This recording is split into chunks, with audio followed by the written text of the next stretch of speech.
علم الإنسان ما لم يعلم. نحمده ونستعينه ونستغفره ونؤمن به ونتوكل عليه ونعوذ بالله من شرور أنفسنا ومن سيئات أعمالنا. من يهده الله فلا مضل له ومن يضلل فلا هادي له، وأشهد أن لا إله إلا الله وحده لا شريك له، وأشهد أن محمدا عبده ورسوله. يا أيها الذين آمنوا اتقوا الله حق تقاته ولا تموتن إلا وأنتم مسلمون. يا أيها الناس اتقوا ربكم الذي خلقكم من نفس واحدة وخلق منها زوجها وبث منهما رجالا كثيرا ونساء، واتقوا الله الذي تساءلون به والأرحام إن الله كان عليكم رقيبا. يا أيها الذين آمنوا اتقوا الله وقولوا قولا سديدا يصلح لكم أعمالكم ويغفر لكم ذنوبكم، ومن يطع الله ورسوله فقد فاز فوزا عظيما. أما بعد، فإن خير الحديث كتاب الله، وخير الهدي هدي محمد صلى الله عليه وسلم، وشر الأمور محدثاتها، وكل محدثة بدعة، وكل بدعة ضلالة، وكل ضلالة في النار. أعوذ بالله من الشيطان الرجيم. وكم أهلكنا قبلهم من قرن هم أشد منهم بطشا فنقبوا في البلاد هل من محيص. إن في ذلك لذكرى لمن كان له قلب أو ألقى السمع وهو شهيد. ولقد خلقنا السماوات والأرض وما بينهما في 6 أيام وما مسنا من لغوب. فاصبر على ما يقولون وسبح بحمد ربك قبل طلوع الشمس وقبل الغروب، ومن الليل فسبحه وأدبار السجود. واستمع يوم ينادي المناد من مكان قريب، يوم يسمعون الصيحة بالحق، ذلك يوم الخروج. إنا نحن نحيي ونميت وإلينا المصير. ويوم تشقق الأرض عنهم سراعا ذلك حشر علينا يسير. نحن أعلم بما يقولون وما أنت عليهم بجبار، فذكر بالقرآن من يخاف وعيد. وعن أبي هريرة رضي الله عنه قال قال رسول الله صلى الله عليه وسلم: إن الله يرضى لكم 3 ويسخط لكم 3.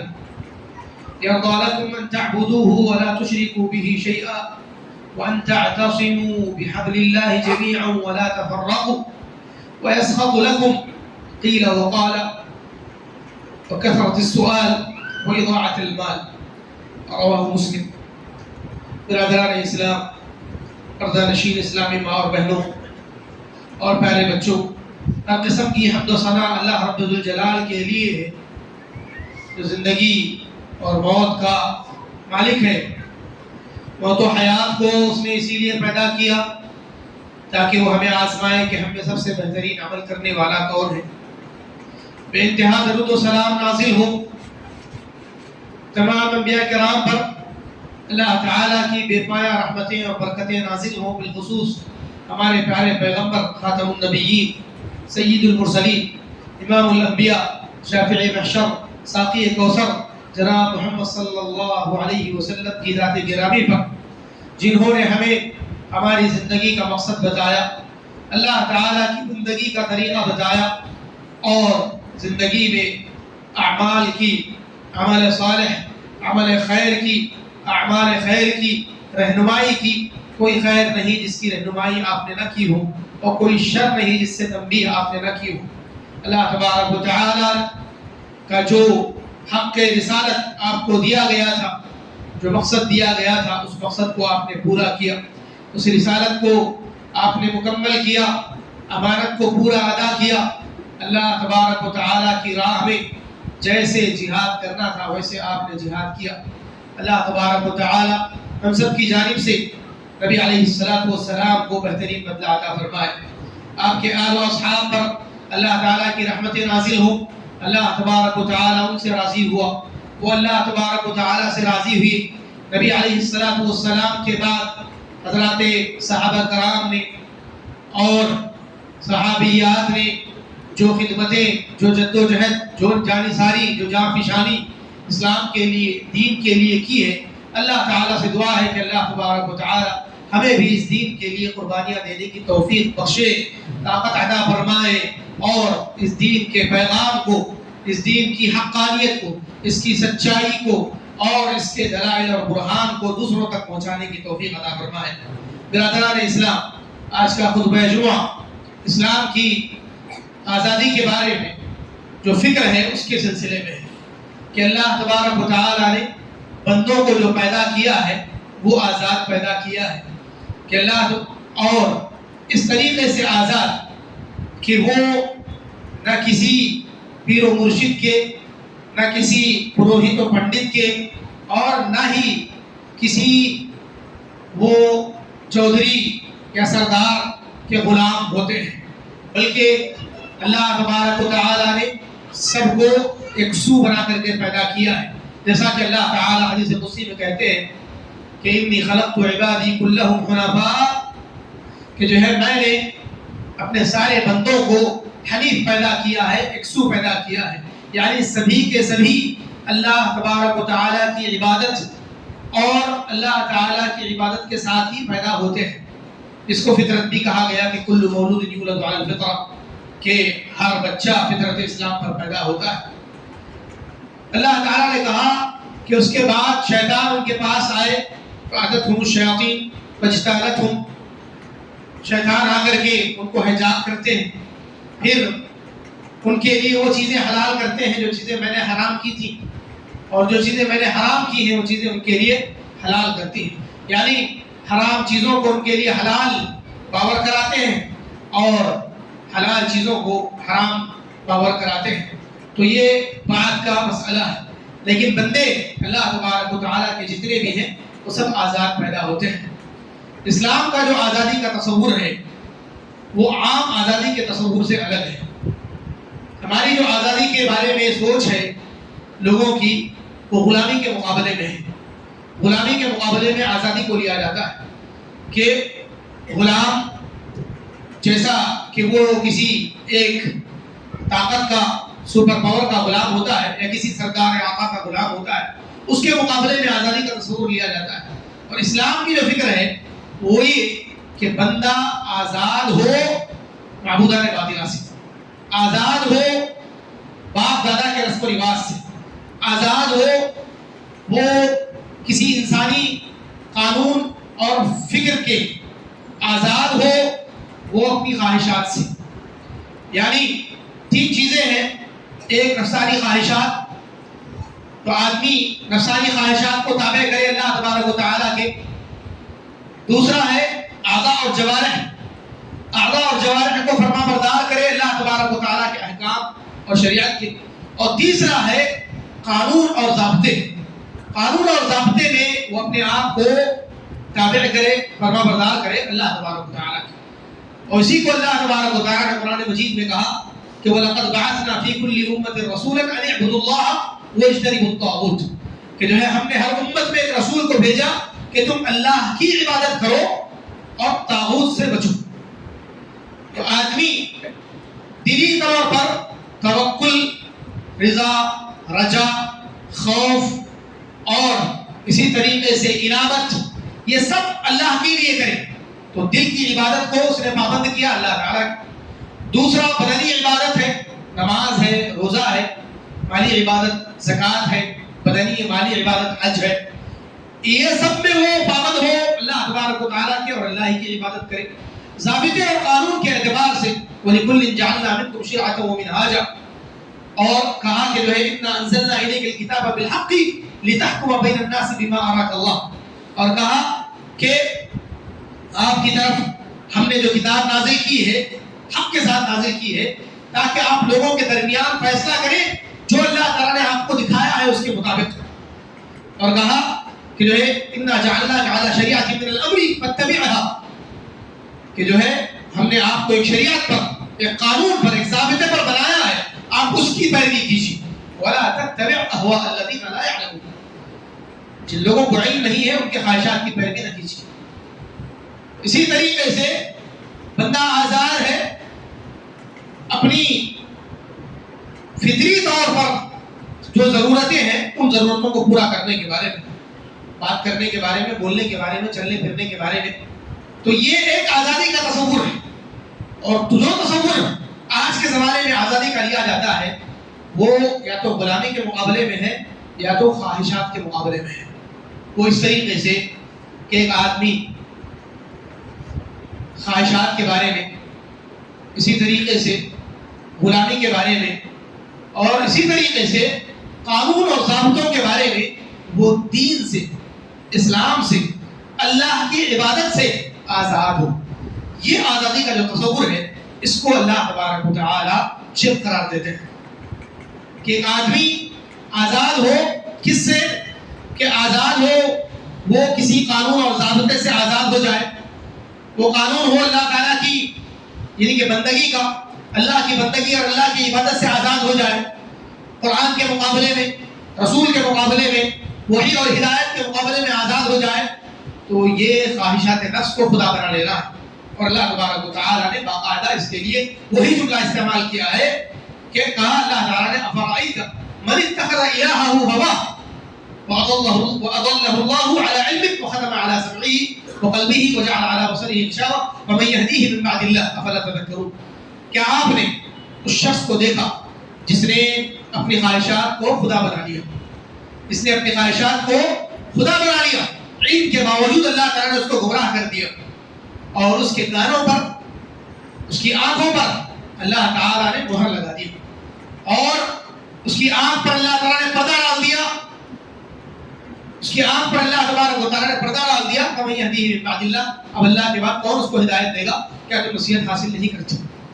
اس کو اللہ تبارک و تعالیٰ، جسے آج ہم کہتے ہیں آزادی اظہار رائے، اور اسی طریقے سے دوسری جو چیزیں کہتے ہیں، لفظ آزادی کی عام آزادی کا تصور لے کر کے، یہ آزادی کا تصور یعنی اسلام میں اگر شریعت سے آزادی، اللہ کی بندگی، اللہ کی عبادت سے آزادی مراد دی جاتی ہے، یا قانون سے، اسلامی قانون سے اگر آزادی مراد دی جاتی ہے، تو اسی کو اللہ تبارک و تعالیٰ کہتے ہیں کہ خواہشات نفس کی پیروی، اور اسی سے اللہ تبارک و تعالیٰ نے اللہ کے نبی صلی اللہ علیہ وسلم کو منع کیا کہ آپ کی طرف جو وحی ہے اس کی اتباع کیجیے، جو شریعت بھیجی گئی ہے اس کی اتباع کیجیے، اور جو شریعت نازل کی گئی ہے اس کے ذریعے سے لوگوں کے درمیان فیصلہ کیجیے۔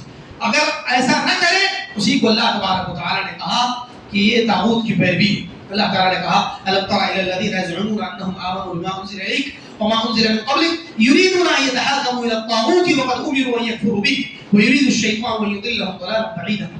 کہا کہ جو ہے کہ آپ نے ان لوگوں کو نہیں دیکھا جو اس بات کا دعویٰ کرتے ہیں کہ وہ اس چیز پر ایمان لائے جو آپ پر نازل کیا گیا ہے اور جو آپ سے پہلے نازل کیا گیا ہے، ایسا دعویٰ کرنے کے باوجود بھی وہ چاہتے ہیں کہ اپنے فیصلے طاغوت کے پاس لے کر کے جائیں، حالانکہ ان کو حکم دیا گیا ہے کہ وہ طاغوت کے ساتھ کفر کریں، طاغوت کا انکار کریں۔ اللہ تبارک و تعالیٰ نے کہا کہ وَيُرِيدُ الشَّيْطَانُ أَن يُضِلَّهُمْ ضَلَالًا بَعِيدًا، طاغوت کی طرف جانے کی وجہ سے شیطان چاہتا ہے کہ ان کو دور کی گمراہی میں ڈال دے۔ اس کے بعد کی آیت یہ بتاتی ہے کہ ہم سب کے سب پابند ہیں، ہم سب کے سب پابند ہیں، پابند ہیں ہم شریعت کے، پابند ہیں ہم اللہ کے دین کے، پابند ہیں ہم اللہ کی اطاعت کے، پابند ہیں ہم اللہ تعالی اللہ کے رسول صلی اللہ علیہ وسلم کی اطاعت کے۔ اگر کوئی آدمی اس سے اپنے آپ کو آزاد سمجھتا ہے وہ منافق ہے، وہ فاسق ہے، وہ کافر ہے، وہ ظالم ہے۔ اللہ تبارک و تعالیٰ نے اس کے بعد کی فوراً کی آیت میں کہا وَإِذَا قِيلَ لَهُمْ تَعَالَوْا إِلَىٰ مَا أَنزَلَ اللَّهُ وَإِلَى الرَّسُولِ رَأَيْتَ الْمُنَافِقِينَ يَصُدُّونَ عَنكَ صُدُودًا، کہا کہ جو ہے جب ان سے کہا جاتا ہے کہ آؤ اس چیز کی طرف جو اللہ نے نازل کی ہے یعنی کہ قرآن، اور رسول کی طرف آؤ یعنی کہ سنت اور حدیث، اس کی طرف آؤ، رأیت المنافقین یصدون عنک صدودا، اللہ نے کہا آپ منافقوں کو دیکھیں گے کہ وہ آپ سے رکے جا رہے ہیں، وہ آپ سے رکے جا رہے ہیں. اللہ نے یہ نہیں کہا کہ جو ہے انہیں یعنی کہ وہ لوگ مؤمن ہیں، یہ نہیں کہا کہ اللہ اور اس کے رسول سے اعراض کرنے والے ہیں، نہیں. اللہ تعالیٰ نے سیدھے کہا کہ منافقوں کو دیکھیں گے. حالانکہ اس سے پہلے کی آیت میں اللہ تعالیٰ نے ان کے ایمان کے دعوے کی بات کہی ہے کہ انہیں دعویٰ ہے اللہ کی کتاب پر ایمان لانے کا، انہیں دعویٰ ہے نبی پر ایمان لانے کا، لیکن اگر وہ اللہ کی طرف رسول کی طرف نہیں آتے، یعنی ان دونوں کی اطاعت نہیں کرتے، فرمانبرداری نہیں کرتے، ان کے احکام کو نہیں مانتے، اللہ کے نازل کردہ شریعت کو نہیں مانتے، اس کے مطابق فیصلہ نہیں کرتے، تو منافق ہیں. اس کے بعد اخیر میں جا کر پھر اللہ تعالیٰ اسی صفحے میں کہتے ہیں قسم کھا کر وَلَا وَرَبِّكَ لَا يُؤْمِنُونَ حَتَّى يُحَكِّمُوكَ فِيمَا شَجَرَ بَيْنَهُمْ ثُمَّ لَا يَجِدُوا فِي أَنفُسِهِمْ حَرَجًا مِّمَّا قَضَيْتَ وَيُسَلِّمُوا تَسْلِيمًا. کہ بس تیرے رب کی قسم وہ ایمان والے نہیں ہو سکتے ہیں اس وقت تک جب تک کہ وہ آپ کو اپنے آپسی اختلافات میں جج نہ بنا لے، حکم نہ بنا لے، آپ کو فیصلہ کرنے والا نہ مان لے. اس کے بعد کیا کرنا پڑے گا؟ ایک اللہ کی شریعت کے ذریعے، نبی کی سنت کے ذریعے سے فیصلہ کریں. یہ پہلی بات. حتی یحکموک فیما شجر بینہم. دوسری بات ثم لا یجدوا فی انفسہم حرجا مما قضیت. جو آپ نے فیصلہ کیا ہے، جو شریعت کا فیصلہ ہے، جو نبی کا فیصلہ ہے، اس فیصلے کے بارے میں اپنے دل میں ذرا برابر بھی حرج محسوس نہ کریں، تنگی محسوس نہ کریں. تیسری چیز اس کا تعلق بھی دل سے ہے. وَيُسَلِّمُوا تَسْلِيمًا. اور اس کو پورے طور سے قبول کر لیں، تسلیم کر لیں، مان لیں، اور اس کا فوراً سے یعنی کہ ایفیکٹ نظر آئے گا عمل میں کہ وہ آدمی اس کو قبول بھی کر لے دل سے اور عمل میں بھی لے آئے. اگر وہ ایسا نہیں کرتا تو اس صورت میں وہ ایمان والا نہیں ہو سکتا. تو اس اعتبار سے ہم سب کے سب پابند ہیں اللہ کی بندگی کے، اللہ کی اطاعت کے، رسول کی اطاعت کے، شریعت پر عمل کرنے کے ہم پابند ہیں. لوگ سمجھتے ہیں کہ آزاد کا مطلب یہ کہ بندہ آزاد ہے، دین میں زبردستی نہیں ہے. لا اکراہ فی الدین، یہ یعنی کہ اس وقت جب کہ آدمی دین میں داخل ہونا چاہے، اس وقت جب کہ آدمی اسلام قبول کرنا چاہے، اس پر کوئی زور زبردستی نہیں ہے، اس پر کوئی طاقت مجبوری اجبار کرنا نہیں ہے، اس کو مجبور کرنا نہیں ہے. اور نہ ہی اس آدمی کے لیے جو آدمی اسلامی مملکت میں جی رہا ہو، جزیہ دے رہا ہو، تو اس کے اوپر بھی کوئی زبردستی نہیں کی جائے گی. اسے اللہ کا کلام پہنچایا جائے گا، دین کی دعوت پہنچائی جائے گی، اس کے بعد وہ آزاد ہے. لیکن جو آدمی اسلام قبول کر لے تو اللہ تبارک و تعالیٰ نے اس سے جس چیز کو معاف کیا ہے وہ بھول کو معاف کیا ہے، بھول چوک کو معاف کیا ہے، اور اس چیز کو جس پر وہ مجبور کیا جائے. ان اللہ تجاوز عن امتی النسیان الخطا والنسیان واستکرہوا علیہ. کہ بے شک اللہ تعالیٰ نے میری امت سے اس چیز کو درگزر کر دیا ہے، بھول چوک کو، اور جس پر ان کو مجبور کر دیا جائے، مجبور کر دیا جائے تو اس صورت میں. اور لا اکراہ فی الدین، اللہ تبارک و تعالیٰ اس کے بعد فوراً کہتے ہیں قد تبین الرشد من الغی، گمراہی سے ہدایت واضح ہو چکی ہے. فمن یکفر باللہ فمن یکفر بالطاغوت ویؤمن باللہ فقد استمسک بالعروۃ الوثقی لا انفصام لها واللہ سمیع علیم. کہ فمن یؤمن باللہ، جو آدمی اللہ پر ایمان لائے، ویکفر بالطاغوت، اور طاغوت کا انکار کرے، تو اس نے مضبوط کڑے کو تھام لیا، مضبوط بندھن کو، گاٹھی کو تھام لیا، اور اس کو یا ایسا بندھن، ایسا کڑا جس کی کوئی توڑ نہیں ہے، جو ٹوٹنے والا نہیں ہے. وہ اللہ تبارک و تعالیٰ کا کلام ہے، اللہ کا دین ہے، اللہ کی رسی ہے. اور یہ بات اللہ کے نبی صلی اللہ علیہ وسلم نے حدیث شریف میں بھی واضح کی. ابو ہریرہ رضی اللہ تعالیٰ عنہ فرمایا کہ اللہ کے نبی علیہ السلام نے کہا کہ اللہ تبارک و تعالیٰ تمہارے لیے 3 چیزوں کو پسند کرتا ہے، اور 3 چیزوں سے اللہ تعالیٰ تمہارے بارے میں ناراضگی کا اظہار کرتا ہے. 3 چیزیں جو اللہ تعالیٰ تمہارے لیے پسند کیا ہے وہ یہ کہ تم اللہ کی عبادت کرو، اس کے ساتھ کسی کو شریک نہ کرو، اور یہ کہ تم اللہ کی رسی کو مضبوطی کے ساتھ تھام لو، فرقہ نہ بنو، ٹکڑے نہ بنو، اختلاف نہ کرو. اور ایک اور روایت میں مزید اضافہ ہے، وہ یہ کہ جس کو اللہ تعالیٰ نے تم پر امیر بنایا ہے تو تم اس کے خلاف بغاوت نہ کرو. اور 3 چیزیں جو اللہ تبارک و تعالیٰ ناپسند کرتا ہے وہ یعنی وہ باتیں جو آدمی قیل و قال کے طور پر کرتا ہے، جاسوسی کے طور پر کرتا ہے. قیل و قال کہ جو ہے آدمی سنی سنائی باتیں کہہ دے، باتیں پھرا یعنی کہ گھماتا پھرے اور ادھر کی ادھر لگاتا پھرے. اسی طریقے سے مال کو ضائع کرنے کو اللہ تبارک و تعالیٰ ناپسند کرتا ہے. قیل و قال وکثرت السؤال واضاعة المال، زیادہ سوال کرنا جو کہ بیجا سوال ہو، اور مال کو ضائع کرنا چاہے وہ فضول خرچی کے ذریعے سے ہو یا نافرمانیوں میں خرچ کرنے کے ذریعے سے ہو۔ تو اللہ تبارک و تعالیٰ نے ہم سب کو آزاد پیدا کیا ہے، یعنی کہ ایک بندہ ہونے کے اعتبار سے، کہ اللہ تبارک و تعالیٰ نے ہمیں کسی کا غلام نہیں بنایا، اللہ تبارک و تعالیٰ نے ہمیں کسی کا غلام نہیں بنایا۔ حضرت ربعی بن عامر رضی اللہ تعالیٰ عنہ جب رسول کے دربار میں گئے تھے تو انہوں نے یہی بات کہی تھی کہ اللہ تبارک و تعالیٰ نے ہمیں اس لیے بھیجا ہے کہ ہم بندوں کو بندوں کی بندگی سے، بندوں کی غلامی سے نکال کر اللہ کی بندگی کی طرف لے جائیں، اور مذہبوں کی، دوسرے جو مذاہب کا جو ظلم ہے اس ظلم سے بچا کر کے ہم اسلام کے عدل کی طرف لوگوں کو لے کر آئیں۔ اس لیے اللہ تبارک و تعالیٰ نے ہمیں مبعوث کیا ہے۔ تو میرے بھائیوں، خواہشات کی پیروی اسلام کے مقابلے میں، شریعت کے مقابلے میں، اللہ کے نبی صلی اللہ علیہ وسلم کی سنت کے مقابلے میں غلط ہے، چاہے وہ عبادات کے بارے میں ہو، معاملات کے بارے میں ہو، رسم و رواج کے بارے میں ہو، یا دوسری چیزوں کے بارے میں ہو۔ ہم ربیع الاول کے مہینے میں جب ہوتے ہیں تو اس وقت دیکھا جاتا ہے کہ لوگ اپنی خواہشات کو خدا بنا لیتے ہیں، لوگ اپنی خواہشات کو خدا بنا لیتے ہیں۔